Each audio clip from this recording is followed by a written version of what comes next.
Hey there, Hoops fans. How you doing? It's your boy, Jonathan Macri, with you for another episode of NBA Takedown. I am joined today on this lovely Wednesday.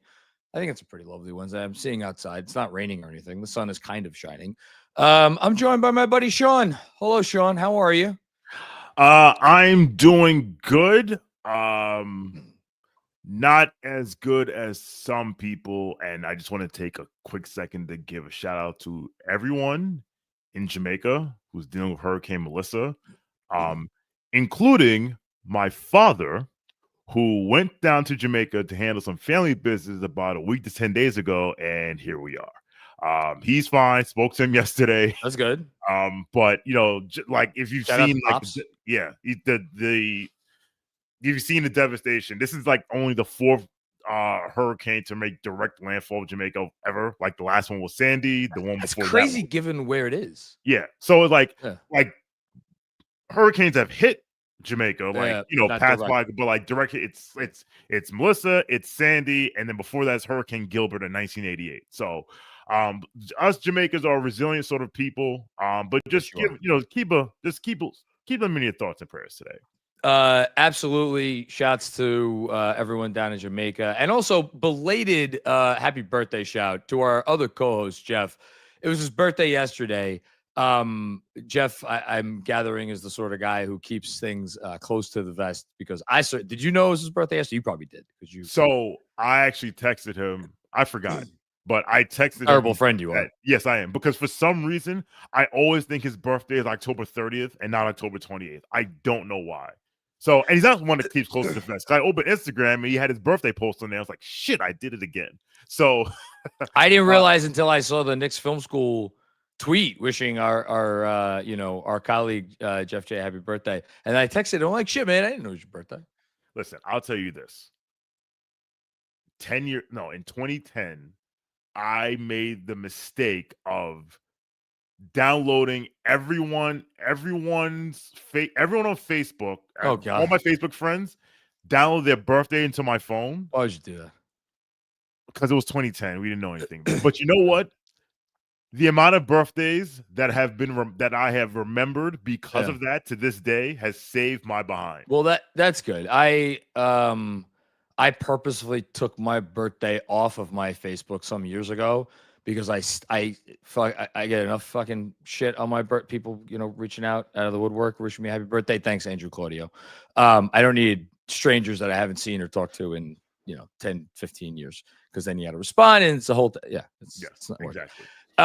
Couple things before we get to. So this is gonna be a little bit of a different show, which I'm going to explain in about 30 seconds. Before I get there, real quick, anybody watching the show right now on Twitter, anybody maybe listening after the fact in podcast form, maybe anybody watching on YouTube, thank you very much for your early support of the show. I've said this a couple times, but I continue to be astounded by the early support that we've gotten. If you would like to support the show even more, if you like what we're doing here, if you dig the vibe, if you're excited to see what is coming down the pike, do just a couple of things to help us out. Number one, subscribe on the YouTube channel, obviously NBA Takedown. If you want to set an alert so you know whenever we're going live, because as you know, we already did this once. So I'm sure we'll do it more. We will have the occasional impromptu live stream. So set your alerts.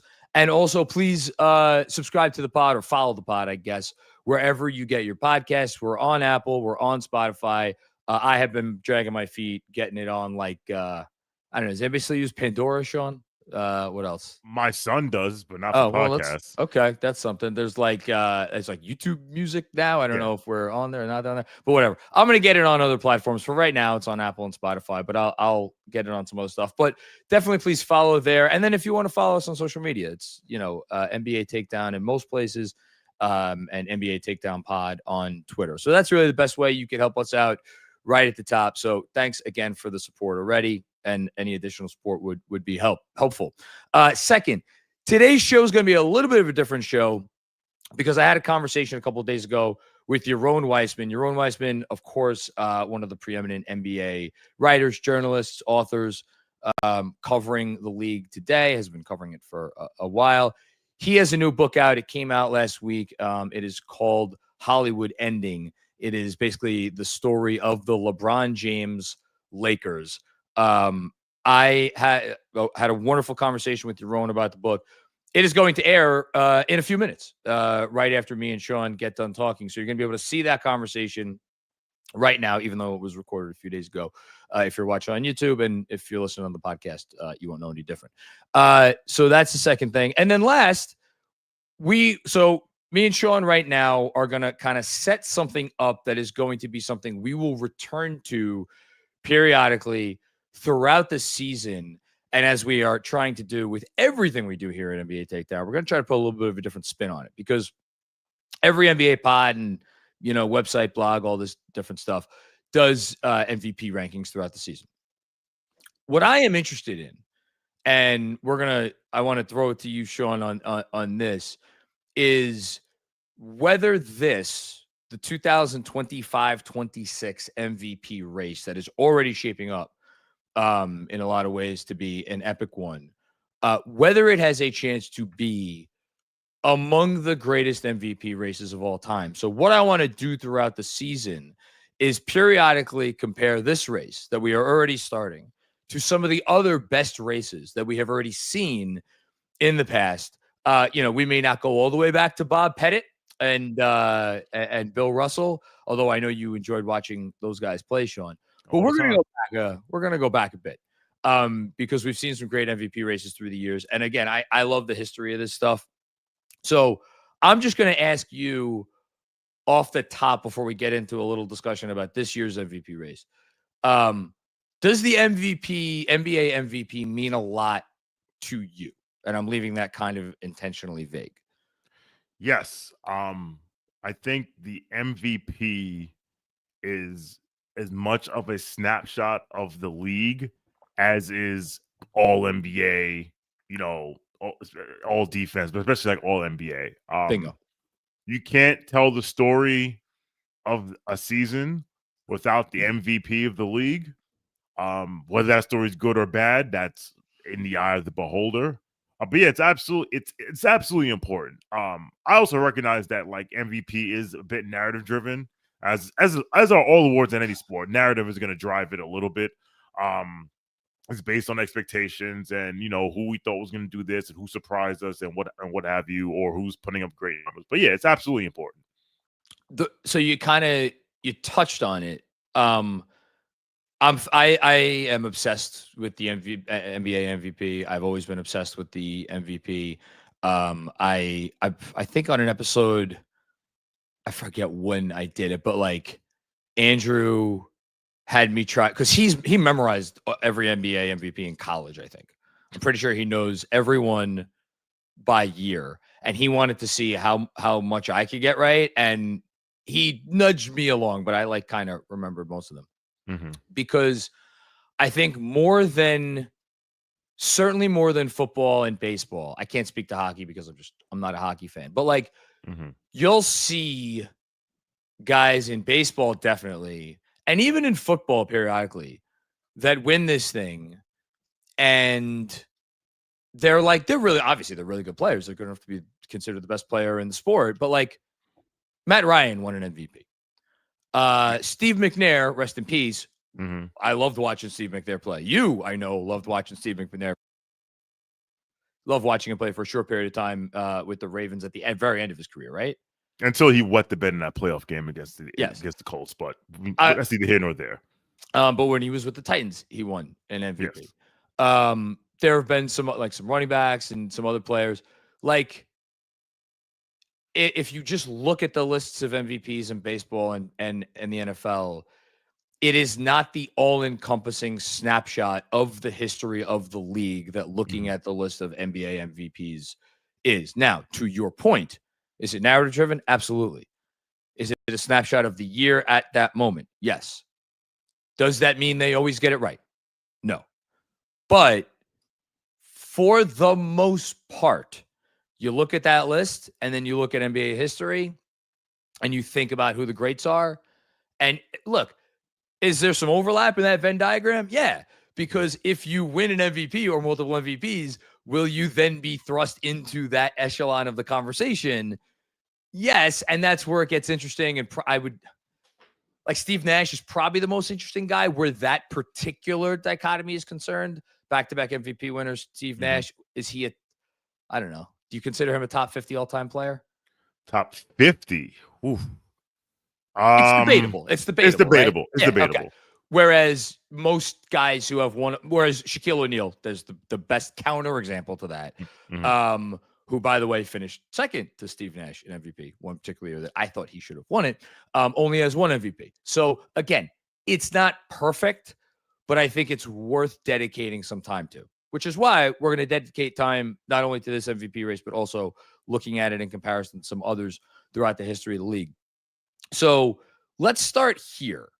I think the reason why this MVP race is already shaping up to be something that we maybe haven't seen in a long time is because you have a presumptive top 5, all of whom bring with them certainly what we will presume to be a statistical case that any of the 5 of them you could look at in comparison to guys who have won this award in the not too distant past and be like, oh, the guy, like any of the 5 from this year would have absolutely won it over some of the guys that have won the award in the past. But also if you're considering team success for some of these guys.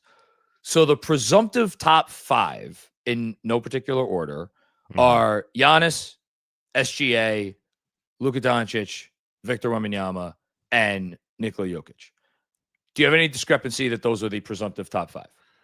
No. Going into the season. So forget about where they're right now. Going into the season. Yeah, I would say those are the 5. Yeah. Okay. So as of now, we're going to do a very, very, very quick ranking. We're not going to spend too much time on this. And then we're going to go through 5 guys that we think could butt their heads in the race. You want to start at the top or the bottom? Start from the bottom. Okay. Well, the easy one to start at the bottom right now of those 5 is Luka, because Luka has only played 2 games. That said, Luka scored 92 points in those 2 games. And he is shooting 62% from the field, like 11.5 rebounds a game, 8.5 assists. He's a clear 5 right now. He's going to be out for, I think, another maybe several, less than a week, because the initial, I think, injury report was that he's going to be out a week. So, and it's been a few days since then. If I had to guess right now, I would guess that Luka will finish below these other guys because he has what is shaping up to maybe be the best supporting castmate. I'm not talking about LeBron James. And also, I just don't know if the Lakers are going to be good enough. Do you have thoughts on that? I agree. I don't think the Lakers are going to be good enough. I said on these airwaves that the Lakers have season from hell potential written all over them. I don't know how much the other guy that on his team that's been lighting up the scoreboard is going to take away from that. But yeah, I think he's a safe bet of these 5. Okay. I don't know where you go for 4 right now. And I'll just what? No, go ahead. I mean, do you have any obvious answer? Because I don't. I mean, I have an answer. What's your answer? My answer is Victor Wembanyama. It's so funny you're saying that. So a lot of people are going to hear that, and they're going to think about the smoke we've been blowing up this young Frenchman's very tall arsehole over the last 2 episodes. They're going to be like, how are you going to try to have your cake and eat it too here? And yet, before we get to Victor, you want to just go through the other 3 guys real quick? Yes. So Jokic is not scoring right now, and that's because he is currently shooting 12% from beyond the arc. I'll just go ahead and say I don't think that's going to continue. I think that's a safe bet. I think that's a safe bet. Despite the fact that he's shooting 12% from behind the arc, he's shooting 54% from the field. He is leading the league in rebounds and assists currently for a Denver Nugget team that, hold on, I just actually pulled up the standings, has 1 loss, and it was a loss that was, I would say, it was, I mean, they look good. They look really good. That's Jokic. Giannis, I mean, fuck. we had the displeasure, truly, of watching this guy decimate really decimate the New York Knicks last night. He's averaging 36 points a game. He is shooting 70% from the field. He's averaging 14 rebounds, 7 assists. And then the last guy is the defending recipient of this award, whose team is undefeated, 5-0. He's averaging 35 points. Not shooting it that great, 52% from the field. But, like, this Thunder team looks like it might win 70 games. So when you say Wemby is in your 4th spot, despite the fact that he's been the most impactful defensive player in the league and despite the fact that he's doing shit we've never seen before, I'm not sure I could disagree with you that much. If the award were a most outstanding player, it's either him or Giannis. Because, like, those numbers you just read off of Giannis are just, like, stupid. So right? I am actually going to push back on that, because if you take Wemby, if you take Wemby off the Spurs, they're 4-0. If you take Wemby off the Spurs, are we sure they would have won a game? It's a fair question. You got to admit, all these games have been close. Most of them, actually. I think they could have won a game. Maybe they beat Dallas, but he was, you know what it is? Dallas. You know what it is? I would say this, like, here is the thing that we are all forgetting when we are all glazing Victor Wembanyama. This man has not done a goddamn thing in this league. Not yet. In terms of, yes. So, as I like to tell people, let's let him get there before we put him there. And it's not as if, like, for example, not last year. His rookie year is when he missed, like, the final 20 games because of the thing, right? So, like, now, he missed the end of last season. His rookie year, he was dealing with injuries too. But last year was the year he had I'm going to screw up the diagnosis. The deep vein thrombosis. Yeah. Okay. So I don't know how much of a cliff the Sixers fell off when he went out, because they weren't that good to be Spurs. Okay. Because they weren't that good to begin with. They were, well, I'd have to look it up. I meant to look it up before I started. Like, I'll pull up his on-offs from last year real quick, but keep going. His on-offs are going to be. In fact, you know what? Okay, you know what? I can do. Here's what I can do, because I have his game log right in front of me, and I also have. Well, it was also tough because they traded for Fox right before he went out with the injury, so it's a little unfair because it was kind of a different team afterwards, and then Fox went out. I would just say last year that they were 10 points again. Last year. They were 10.2 points better per 100 possessions. Of the vast majority that was on defense. That was in the 94th percentile league wide. This year so far, again, it's incredibly early. Brace yourself. They are 33.3 points per 100 possessions better when Victor Wembanyama plays. And here's the funniest part. They're actually worse on offense when he's on the court. It's all on defense. He's the most impactful defensive player in the league this year by a wide margin. But again, I hear what you're saying. So, and Dirty Dance has an interesting comment in the chat. He's like, I usually agree with Sean, but crown Wemby yesterday. There you go. If the award were most impactful player, easily, right? Based on the number you gave me. Now, what's the difference between impactful and valuable? We can go down a rabbit hole and argue that till the cows come home, right? That's fair. I just like so the thing is, to determine value, there has to be a baseline. You have to have an established baseline level. Oh, you're getting into weeds on me here. You know what the baseline level is? Watching the guy. Like no one's shooting within 10 feet of the rim against San Antonio. Which is why I say outstanding. Hell yes. Like impactful. Hell yes. But if you're asking me to rank these dudes 1 through 5 and why I have them 4, there has to be. So, all right, for example, so I pulled it up. Wemby last year, his last game was February 12th. Sure. Last year, on February 12th, shout out to Basketball Reference, it showed you standings by date. Yep. February 12th, the San Antonio Spurs were 23 and 29, which is good enough for 12th in the Western Conference. Okay. And after Wemby he did went not out. play a game for the rest of the year, and they finished 13th in the Western Conference. All Right? So what I'm saying is, compared to a guy like Jokic, like, well, okay. So and the advanced stats back that up, which is why Jokic has won 3 of the last 4 of these awards. yes. Where I was going to go in a different direction was like, if that's going to be your argument, then I would say that SGA should be 4th. Is SGA instrumental to a lot of what the Thunder do? Absolutely. But as we were discussing literally less than a week ago with Fred Katz, they have by far the deepest roster in the NBA. They pull guys out of their ass that get off the bench and score 25 a game. Yeah. And they don't even have their second best player who made All NBA second team last year. I would argue again, he's the reigning MVP. You could have taken him off this year's team and they would still probably win 50 plus games. So if we're talking about outstanding versus value, what does that go there? Look, we can talk about this all day. Let's do this. We agree that Giannis is 1. Yes. And to your point, how many games did the Bucks win without Giannis? 0. Okay. Let's go Giannis 1. I'll go. I actually had Jokic 1, but we can go Giannis 1.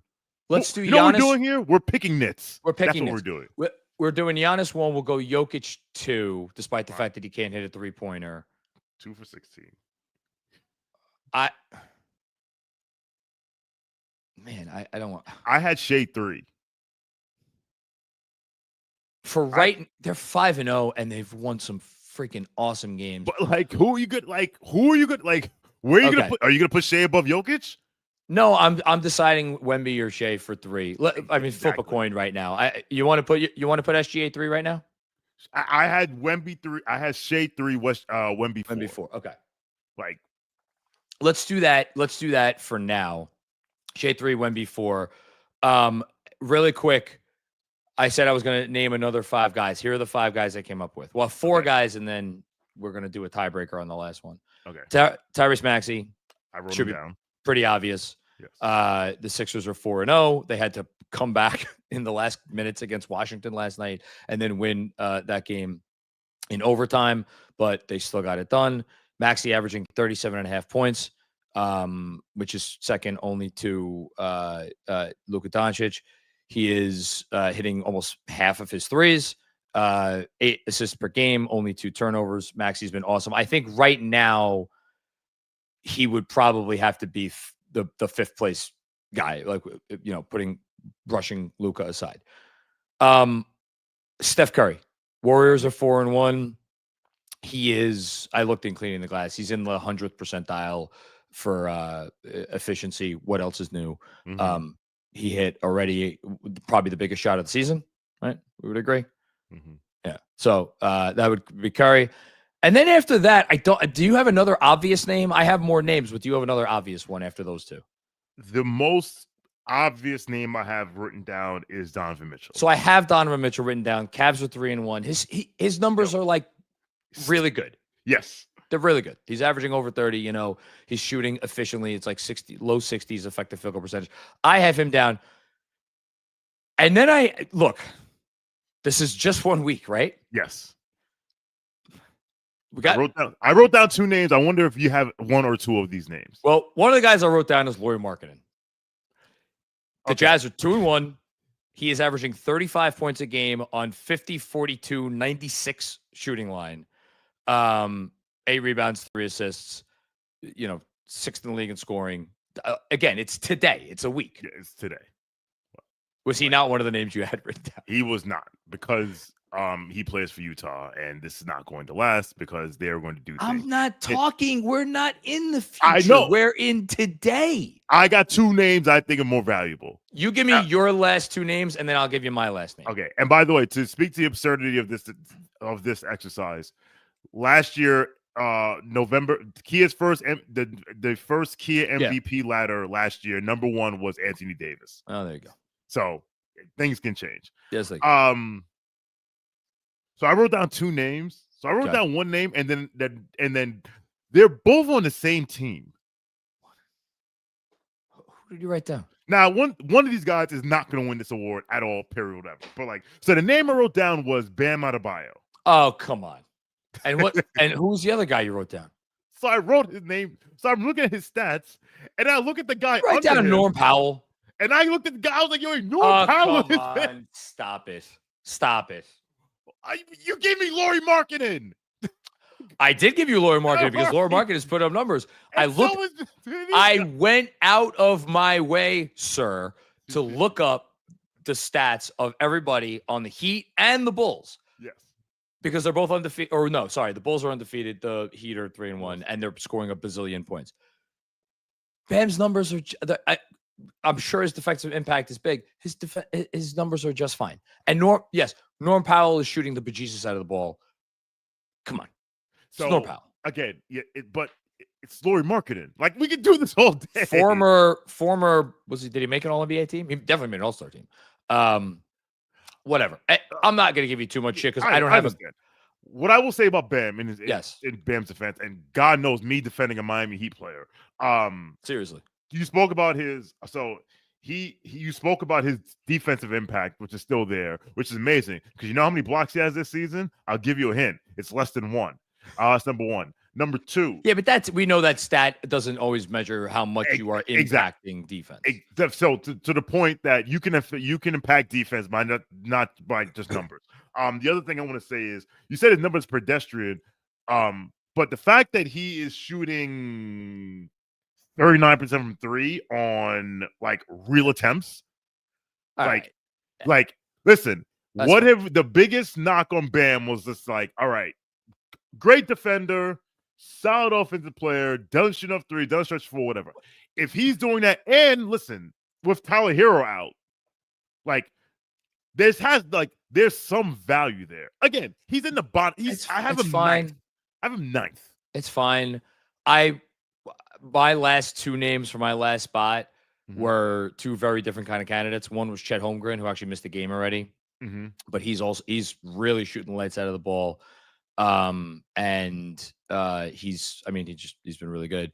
And then Brunson. Now, I was going to have a qualifier for this that the team in question had to be over 500. The Knicks, with their loss last night, are at 500.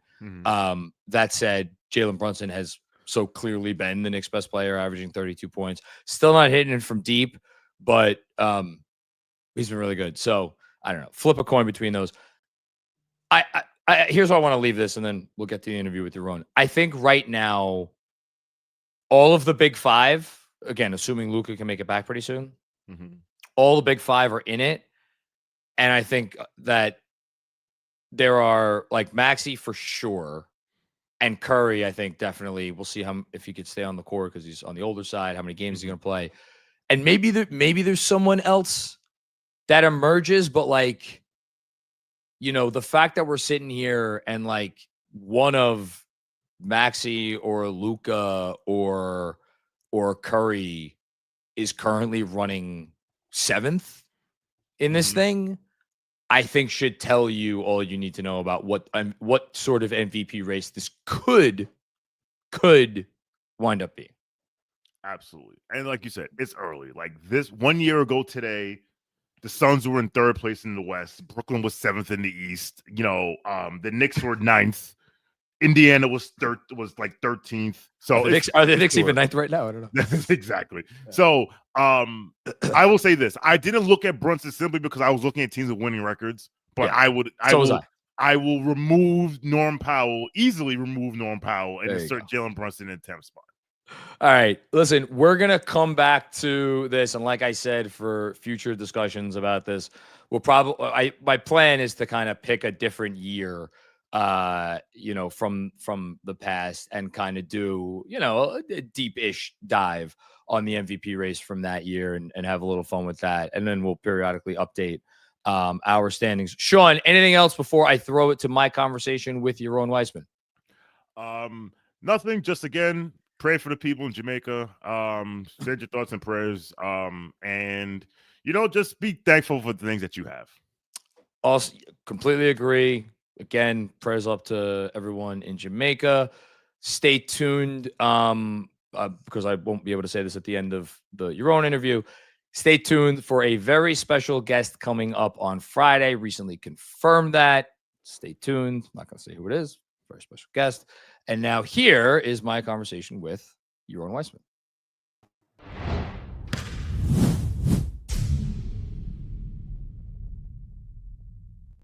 Oh, this is going to be fun. I always have a good time when I talk to this gentleman. He is the author of two. Now I could say two. He has doubled his output of the absolute most, well, for the best, most enjoyable, I would say influential NBA books that we have had, at least this century. And I'm looking forward to getting into why I think that is. I don't know if he's going to agree with me, but I certainly think it is. He's been a reporter covering the NBA for a few decades now. I'm sure he'll correct me if I'm wrong on decades. That. How old am I? Gee, no. We're in decade one, I think. I'm not in decade two yet. You've been doing this shit for more than 10 years, man. Is that true? Actually. I mean, I don't know. It all runs together. So. Oh, my God. Okay, well, yeah, maybe. I'm 37, so that might be true.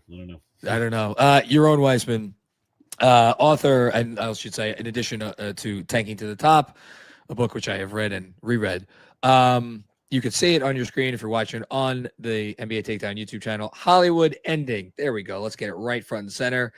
The dreams and drama of the LeBron Lakers.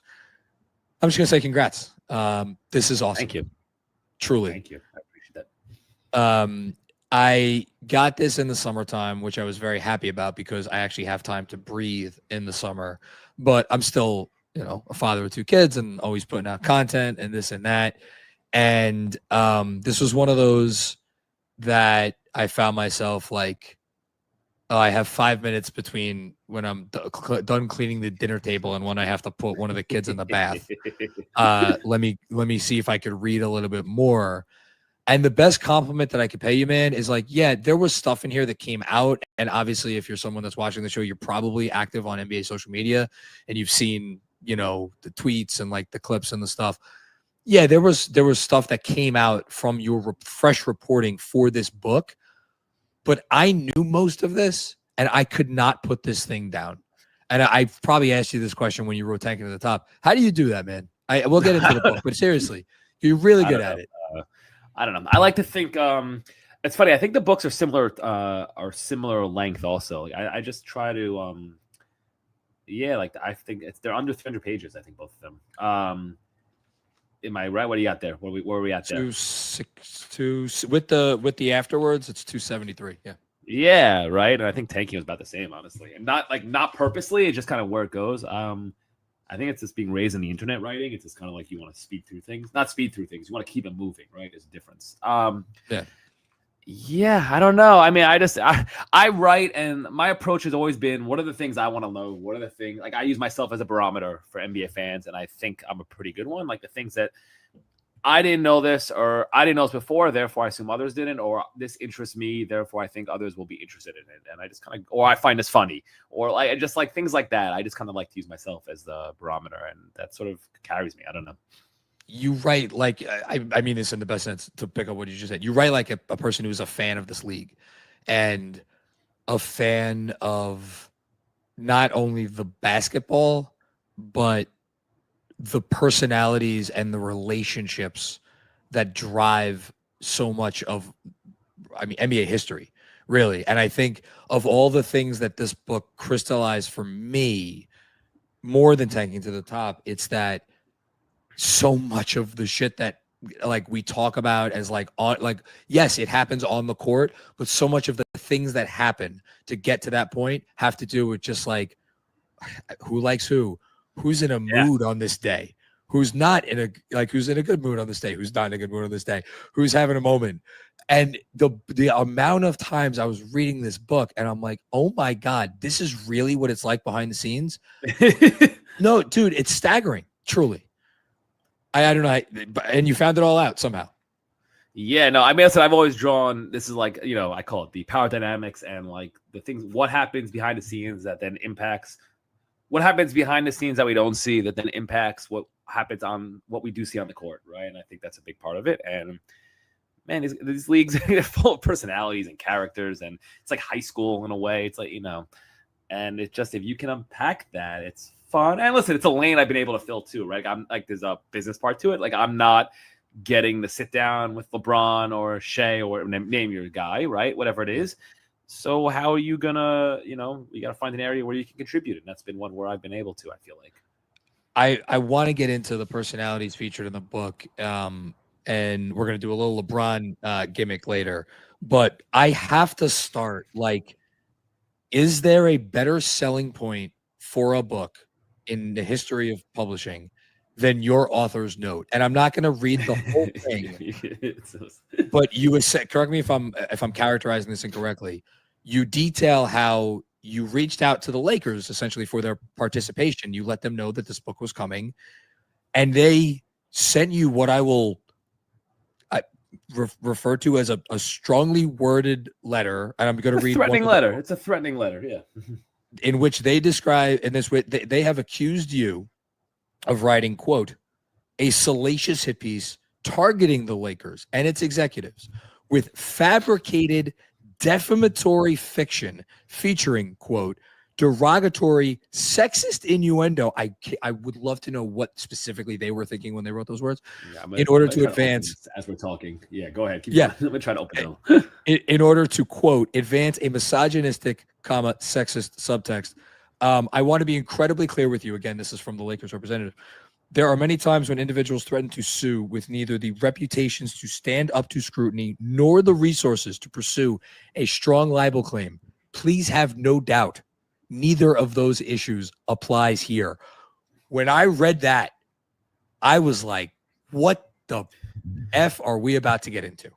So it's funny because, listen, there's two parts to that. Like, I'm not. So one part is the I felt like, well, first of all, journalistically, I needed to put that at the beginning. And then also the way I decided is I was going to kind of litter's the wrong word. I was going to sprinkle these responses from the representative throughout the book for journalism reasons and just whatever. So I had to set up, and it was gonna be a lot of footnotes and a lot of these, like, I try to write a book. I don't want to be too like writerly. You try to do like thematically and narratively, and you don't want to like step out of the scenes. And some of these responses we're going to pull, like, you have a scene, you're going to pull it out, right? So it's be a little jarring, but they had to go in. So I just kind of want to set up what was happening and why that would be. However, there's also a business part of this. Like, so I wanted the reader to know where they were going and like not be thrown off. Be like, what Lakers represent? What are we talking about here? So for sure, but also like, yeah, no, in a book, you gotta pull people in at the beginning, and that was definitely a goal there. you pulled us in, and then the other part that I love about your writing is it's not like reading an NBA history book, but then from there you go way back in time. Like you really take us through the setup of like more than a decade, I feel like, worth of setup to the point of where LeBron James came to the Lakers. In your research and reporting specifically about because the book is largely about the marriage, but as in your research and your reporting about the things that led up to the marriage, was there anything, and I'm going to ask a very different version of this question a few times, that surprised you, or that where you were like, I don't think I ever realized that, or realized that in that way? The Bus family stuff. So, okay, for me, it was important to, if you're going to tell a story about LeBron coming to the Lakers, you have to understand why it was such a big deal in the context. And the context of that is the Genie Bus brought LeBron to the Lakers, and you can't understand the weight and importance of that without understanding the history of the Lakers, what stars meant, and specifically the Bus family, and the fact that the Lakers were in this darkness after Dr. Jerry Buss died, and they needed a star, and like why this all mattered to Genie, right? And some of Genie's later decisions in terms of who she surrounds herself with. And, we can get into the Rambai and Pelinka. Like, you can't understand that without knowing the context. Like, the context matters. So to me, I mean, this was one of the hardest writing parts, is like, because the Bus family, you could just do a full HBO series on the Bus family. Like, you could do, and I had to like summarize. Sometimes I feel like the skill of writing a book is, can you render portraits in like a paragraph, right? Like, just like, and it's because again, I'm not writing 600-page. I'm not Robert Caro, right? You could, but like my copy of the Power Broker is one floor up. Exactly, very good. I don't even pretend. I'm like the one person. I'm not even pretending. I'm not like I know who he is. I'm not even cracking that. It's not happening. Dude, I got through half of it. Did you? Good for you. I mean, we don't need to talk about this. Anyway, please continue. I'm sorry. Yeah. So anyway, so I had to there was a hard part. How do I do the Bus family and all the drama and the background and necessary context here within basically a chapter? And what was interesting to me is, so again, the Bus family's a mess. It was a mess. That's known. The extent to which that scarred Jeannie, and the extent to which I think Jeannie has done some image management around her takeover. Jeannie really, she played it well, and it's going to sound like manipulative. It's not. I should back up. Let me back up 1 second. Out of all the siblings in the Bus family, out of all the children, the older 4, the Bus family has 6 kids. Yep. 7. There's a 7th one came on later who no one knew about. Maybe more, who knows? But there are 6 main ones. 4 from the first mom, 2 Joey and Jesse from younger. Okay. Out of the first 4, 1 daughter, Janie, she didn't really want to be it. Jeannie, Johnny, Jimmy. If you keep these last names straight, congratulations to you. Jeannie is by far the most deserving and competent and accomplished of the 3. The other 2 sons were sort of like cliches of the trust fund kids who stumble around into it, right? So Jeannie deserved the chance. But she also she hung her brother out to dry a little bit, Jim. And that was interesting to me.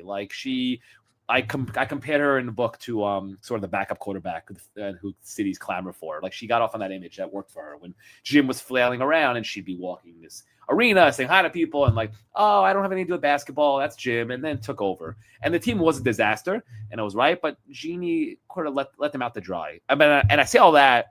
She should have been the governor the whole time. Jim and Johnny were not qualified for this. They just were not. It's not.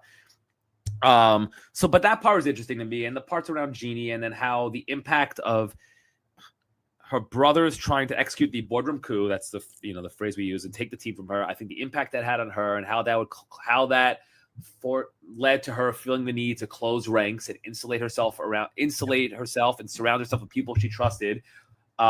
And that's, I think, so there being Rob Pelinka, Kurt, and then Linda Rambis, that to me, that's all important. And that was really interesting to me. So I want to say a couple things. One, I came out of this. I did not come out of this thinking less of Jeannie Buss than I went into it. I didn't. It's not like I felt little of her. I respected her as to what everything she's accomplished and everything she's built, and you do not get to the position that she's in without having been making very smart decisions and just being savvy. My impression coming away, and same, by the way, I think I want to say about Rob Pelinka, even though again, there's obviously some stuff about Pelinka that came out, the trade stuff with New Orleans is, I mean, that's buy the book and read the book for that alone.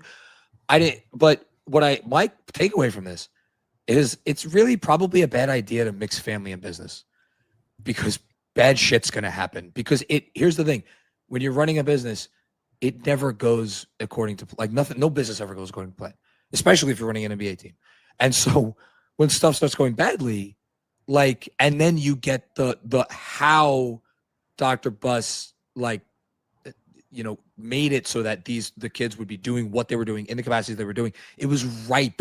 This was always going to happen. That. He set them up. Their father set them up. The father left them. I don't think it was on purpose. And there's all kinds but the way the trust was laid out was done so in a way that it was almost, there was no way. And the kids were already battling anyway. And I have this in the book, a lot of stuff too. This was also context. There was some, pitted them against each other a little bit. Or it was tryouts. It's a seminal story. The defining story it was in the 80s. I forget who wrote it in Sports Illustrated, but basically setting up and I quoted this a lot, but setting up the Buss family as the Shakespearean drama. And it really is that, right? Where King Lear and that is it. Jerry Buss set them up in a position where he probably thought he was building them up in a way to succeed. And it really set them up in a position where the family would be torn apart. Yeah. And that, as of today, that's, is that still the way it exists with them? Yeah, it's interesting. They agreed. We could talk about the sale. That might be the first thing they agreed on, where the older ones agreed to sell the team. Wow. When there's that amount of money at stake, I guess. Yeah, I have a thought on that one. We can talk about it, but I don't buy that as a valid. Maybe there's the explanation, but I need to hear that because they had money already, and Jeannie Buss doesn't have kids. So what's the difference? Jay Moore is the big winner, is my joke, right? That's the big winner in all this, as Jay Moore's kid. That's great.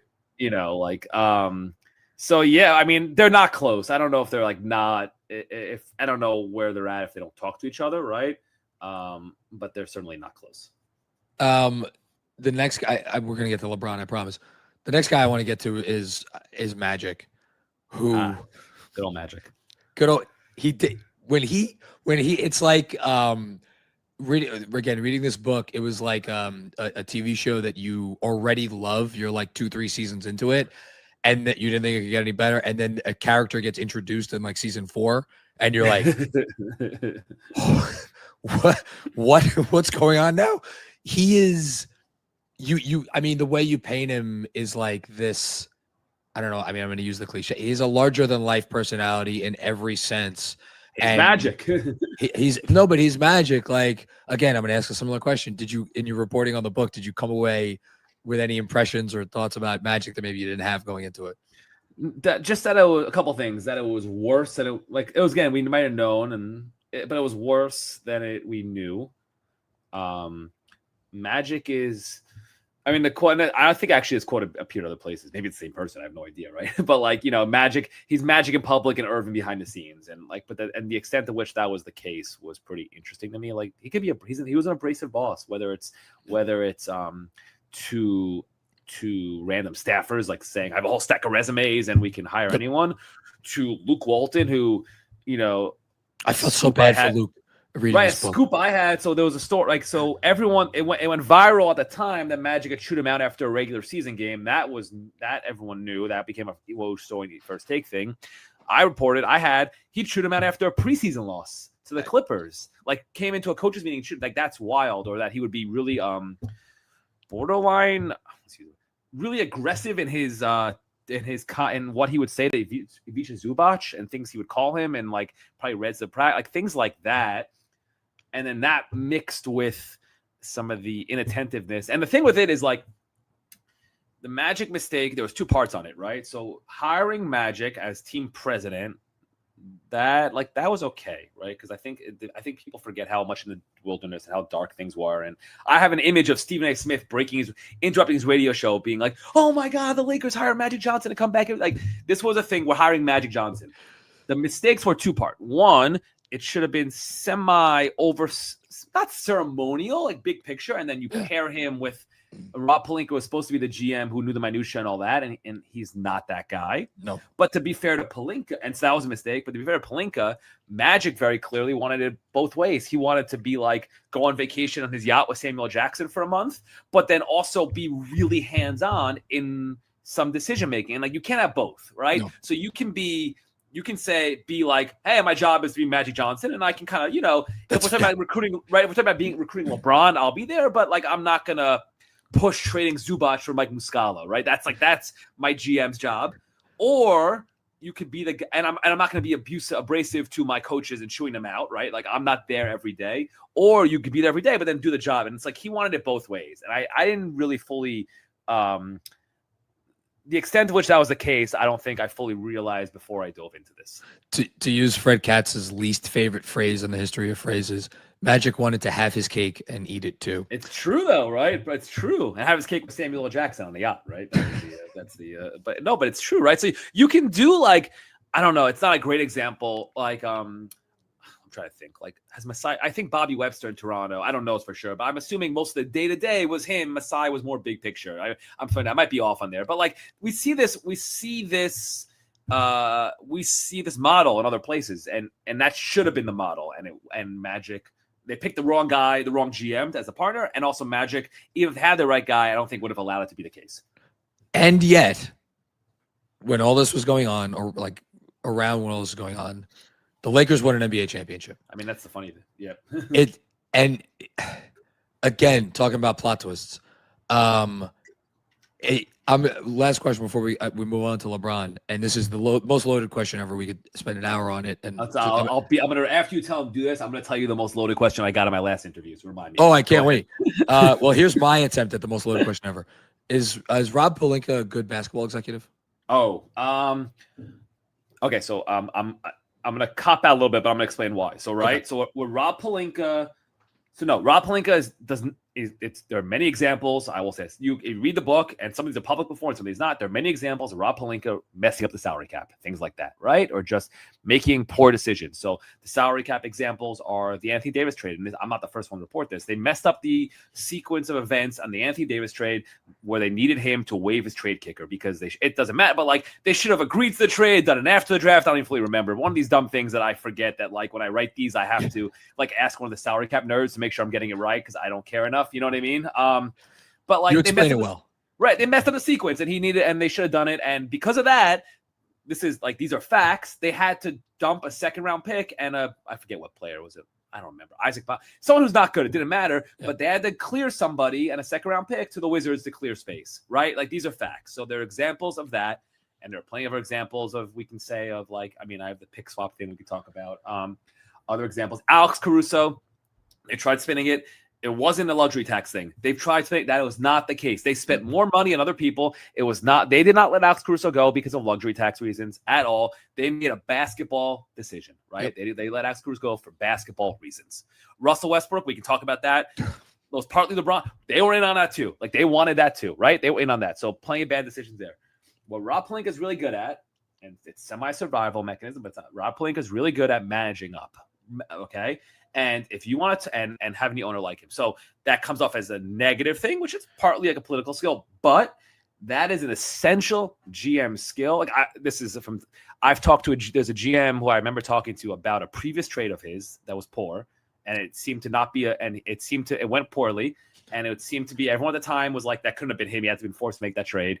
And it seemed like counter to the kind of trade he was making. I can tell you after you can. And the answer was, and he's always taking the L on it, kind of, whatever. No, or said, he always said the person like, I made that trade. And I remember talking about it once. He said, no, because the job is, if I can't convince my owner about why something is wrong or whatever it is, then I have failed my job. Right. Like that is a big, and I found that so interesting because it's great. Because I think it's true. Like that's part of the job. So if somebody wants to make a decision that for whatever reason, or if you can't articulate this, then that's part of the job. So like I don't know if it's apples to apples. Like I don't think there's a move where Jeannie Buss does what Rob Pelinka, like he advises her. Yeah. So, but there's definitely skills there. And listen, man, the Luka trade, he played that great. We can all make fun. It fell into his arms, whatever. But like the proof's in the pudding, man. Results are results. Like he did it. He pulled it off. Like that counts. That counts. he could have screwed it up and he didn't. Okay, so what was the most loaded question you got? After all the reporting, do you like LeBron James? Jesus. Do you? I can tell you after, but that's like not a question. That's not I can answer publicly. I would. It's not even a fair question, I should say. No, and then you go ahead. I've spoken to LeBron for maybe 90 seconds, right? Like I like that. To say I like him or not would be just not fair. So I don't even know how to turn this into a question. I'm just going to say what I'm going to say. Yeah. I've always kind of had an interesting, it's going to sound weird, like relationship with LeBron James as a fan. Yeah. Because I think for me, like I definitely like the decision happened and I reacted like most of the rest of the country. And I was like, this guy is so up his own ass. And then he won the championship in Cleveland and something about that moment and how we reacted to it. I was like, he's just a human being, he's a guy. And now we've had how many years since then? My God. 10? It's been 8. So yeah, because 8. Sorry. Yeah. No, more. I'm saying 8 in LA and then plus whatever was over. Oh yeah. And then 2 more years. Yeah. So it's been almost 10 years. And he is who he is very much. And you read this book and he is just, I'm trying to think of the words. He's such a unique person and the way his mind works, which look, you could do all the reporting you want. And nobody could say exactly what's going on in his mind, but you see the actions that he takes and the things that he says. And the biggest question I came out of this book asking myself is like, what does make this guy tick? And I don't know that there's I don't know that he knows. I don't know that anybody knows. So I think you nailed it. I'm cutting you off. I think you nailed it. So my answer to this question has been like, what do you think of LeBron? And it's always like, I don't know, man. He's kind of weird and he confuses me. And because we're all over the place. And even a great example for you, I still don't know why he chose the Lakers. Like, and what I mean is that, like, and he's never articulated that. And I think the answer is like there's 14 different things, and just I kind of all came together and felt good at once. But it's like he wants a legacy team. He doesn't care if they're going to win, and maybe his wife wants to live in LA, and he wants to live in LA, and maybe movies, but not just like kind of just felt right. But there's no like, So the previous 2 changes for him, there were clear, distinct reasons. Why did he go to Miami? He wanted to win titles. Why did he go to Cleveland? He wanted to return home, change the narrative, bring a title to Cleveland, right? Like these are very black and white, clear, distinct answers. Yep. And the LA tenure has been so muddled and really kind of strange. And again, not all because of him. No. Not all because of him. But yeah, it's just he's hard. He says human. It's just he's hard to. It's hard to make what makes it. I think what he's way to put it is it's hard to figure out what makes him click, like, and what's driving him fully. Yeah, and like for me, the most captivating part of the book was probably you writing about his first season in LA, and how it's interesting, right? That went just so sideways. And like, again, as a person who look, I'm an NBA content creator. We, for better or worse, whether we want to or not, we talk about legacies, and we talk about how guys should be compared to other guys. And like, I came away from reading that, I'm like, how am I supposed to think different, like, about LeBron coming from that? Because he torpedoed the season. He came in saying he was okay. He knew he was joining a young team, and he was okay with it. And then he torpedoed, and like the AD forcing the AD negotiations, like that was like this stuff everyone knows, but like that was just the tip of that was the final move. Like he came in and basically, I mean, one of my anecdotes is like he missed the first team event basically. Like he just didn't take part in it because he was watching an Ohio State game.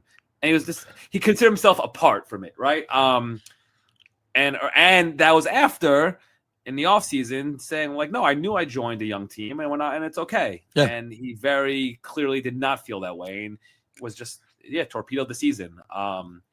Luke Walton, all of it, just they weren't in on it. Now, Luke Walton, and it might have been proven right. Honestly, he might not be about his ability to be a coach, but yeah, I agree with you. That to me is interesting. But then that's where he's so interesting is like, I mean, the phrase I've been using a little bit is a front runner. Like he's a bit of that, where like if he feels like the team can't win, he's out and he's gonna make it clear. But if he feels like there's a shot, the leadership, not just on the court, but like the way he can drive in the bubble year. I mean, everyone knows about the bubble and people talk about how he like pushed them through. Yeah. But even I have like notes from training camp that year and the players only camp he's having and that 2019-2020 season, and AD's there and he feels is a legit championship shot. And the leadership guys are talking about, he's sending out memes in the mornings about like Lions walking together and this is us. Like when he feels it's there, like that guy is locked in as anybody, but it's not always there.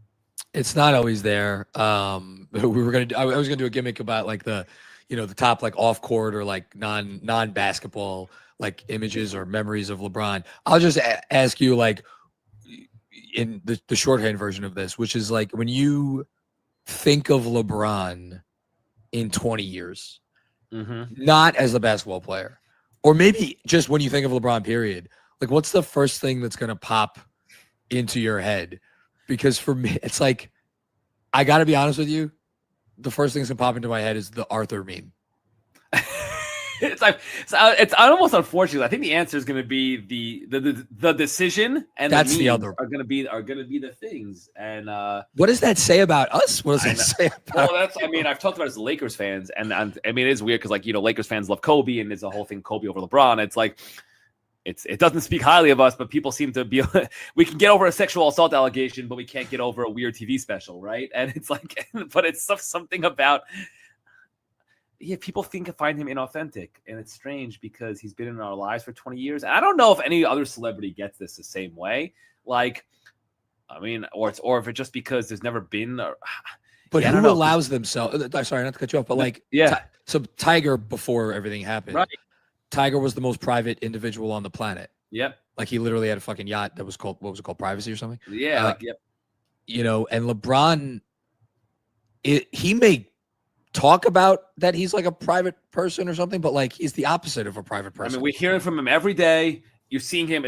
You're seeing videos of him shirtless talking basically every day, right? Like I know it's curated, but like that's like, I always think about this because being an athlete is different. Like I remember in the locker room and overhearing LeBron talking about like Leo DiCaprio told him about a movie. I don't remember, and being like, yeah, that's your comp. But imagine if Leo DiCaprio was in the locker room Leo DiCaprio doesn't talk with reporters for 40 minutes before a game.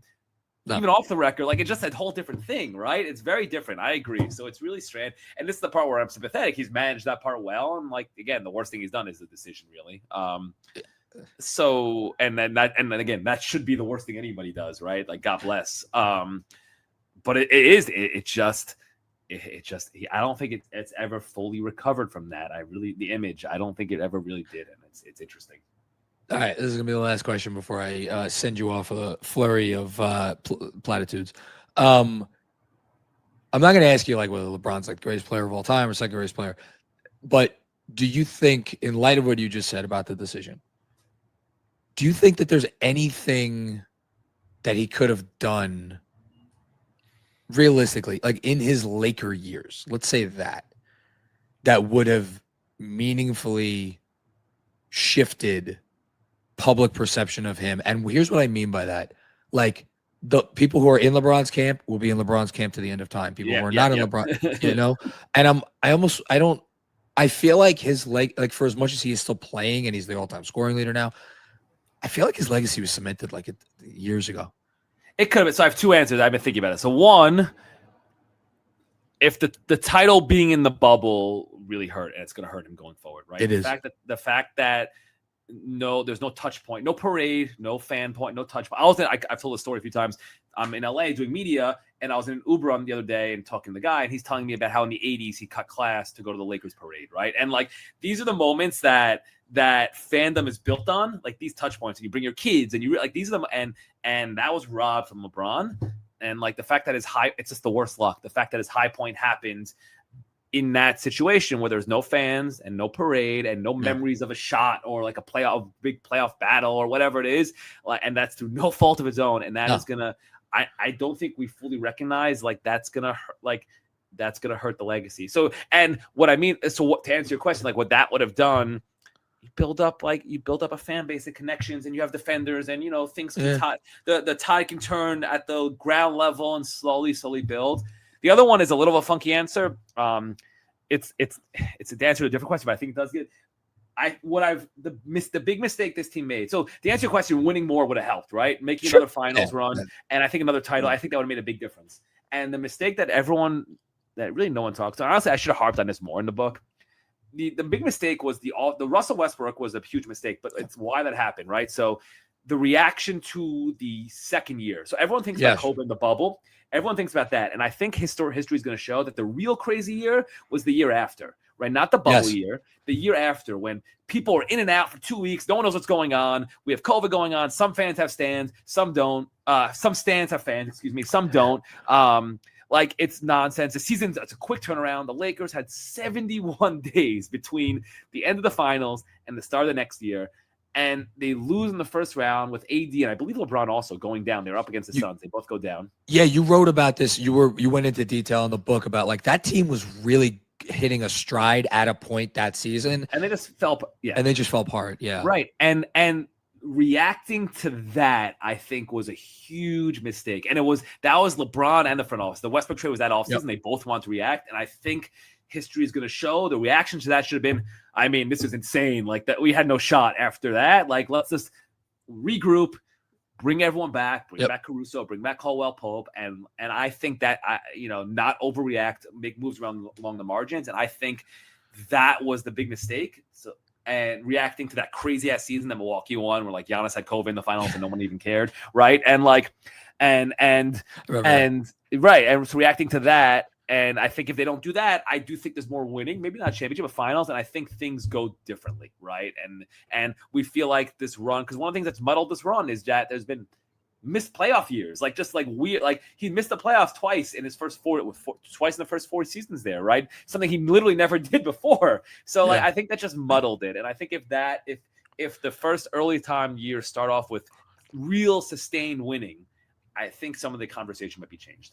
I lied. Last one more, but this one word answer. Where's he playing next year? I'm not going to give you one word, but the answer is I don't know, but I don't think he knows, right? I think that's. Oh, okay.